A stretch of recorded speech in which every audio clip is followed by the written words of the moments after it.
It's time now for an in-depth look at the global markets on this Friday, and for that I'm joined here in the studio by Dr. Kim Seiwan, Professor of Economics at Ewha Womans University. Dr. Kim, thank you for coming on today. My pleasure. Well, we'll get to the issue of trade between South Korea and Japan in just a minute, but as we just heard, the South Korea Minimum Wage Commission has decided on a wage increase of a little under 3% next year to $8,591 an hour. That's about $7.30 an hour.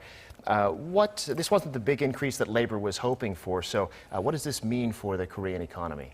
On the level of minimum wages, there has been a huge conflicts between employers and employees in the past.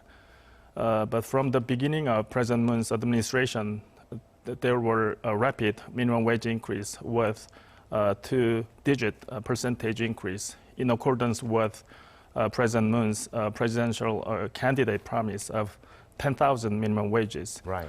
But that rapid minimum wage increase gave a increasing burden to corporations, particularly to medium and small-sized corporations, under declining business and economies.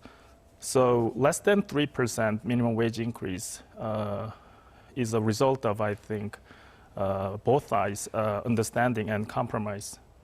Yeah, well, staying with the minimum wage here for a minute. Now, there's lots of other concerns that have been brought up, like inflation could be a possibility, or the underground economy becoming an issue. Did any of that play into this? Well, as you said, as the minimum wage increases, there is a concern on inflation. That would be the first concern on higher minimum wages. But the inflation level is pretty much stabilized these days. Right, quite low. Yes, actually less than 1% in the first half of the 2019. So we don't necessarily have to worry about the inflation concern.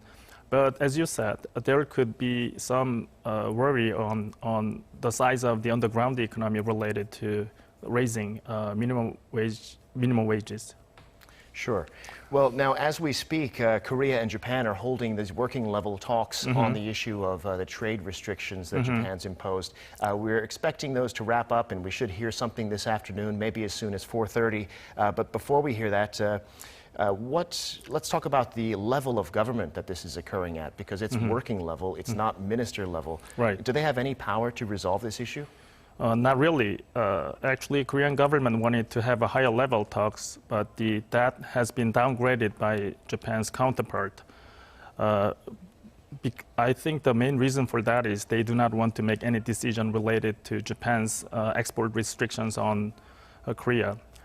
I think this time Korea will explain the reason why Japan has to lift up the politically driven economic retaliation against on the key industrial materials.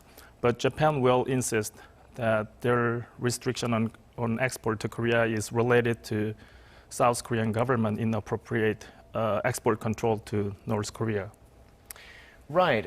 Could you elaborate on that with the arguments from both sides? I mean, we've heard some skepticism about the arguments presented by the Korean side. What are they both arguing? Well, actually, as we talked about, we can't expect much from this working level meeting because they do not have power to decide on anything. But we can see that the possibility of the higher level talk from this meeting and some more detailed stance on Japanese government on export restriction issues, I think. Right. So, for example, Japan has said it's a national security issue. Right. Exactly. So Japanese government keep on saying that this export is not related to political issue, but related to South Korea's inappropriate action on export control. But the South Korean government people will explain that is not true and that is not related to Korean government's inappropriate control over export. Well, speaking of national security, South Korea's Deputy National Security Advisor Kim Hyun-jong is in Washington now, and he used to be Trade Minister and Chief Trade Negotiator, so he's an expert on both of these issues. Do you think Korea can realistically expect the U.S. to help it out in any way? I think the purpose of his visit to U.S. is for gaining U.S. government support on the Korean side on over Korea-Japan conflicts.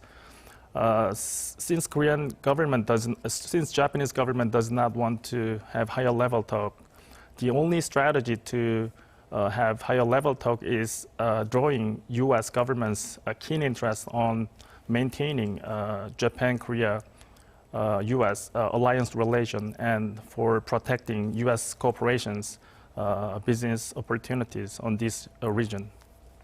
Right. Well, we had Korea already bring up this issue at the WTO earlier this week. Right. Pretty much as soon as it happened. But there's another WTO meeting coming up, I believe, later this month. Mm-hmm. And let's talk specifically about the WTO. The argument that this is a violation of WTO rules. What's the argument, and do you think that holds water? Well, Korean government will raise the issue that Japanese economic retaliation is based on political issue of Japan's Korean Peninsula ruling in early 20th century. And this retaliation of Japanese government is against the spirit of WTO's free trade and the principle that economic affairs and political affairs should be separated. But officially, it will be taken at least 2 to 3 years to have an official judgment from WTO on Korea-Japan economic relation and conflicts. Yeah, which is far too long. This is going to be, it can't last that long. Right. Yeah, it'll be interesting to watch to see what happens there at the WTO. Dr. Kim, very interesting discussion. Thanks so much for your time today. Thank you very much.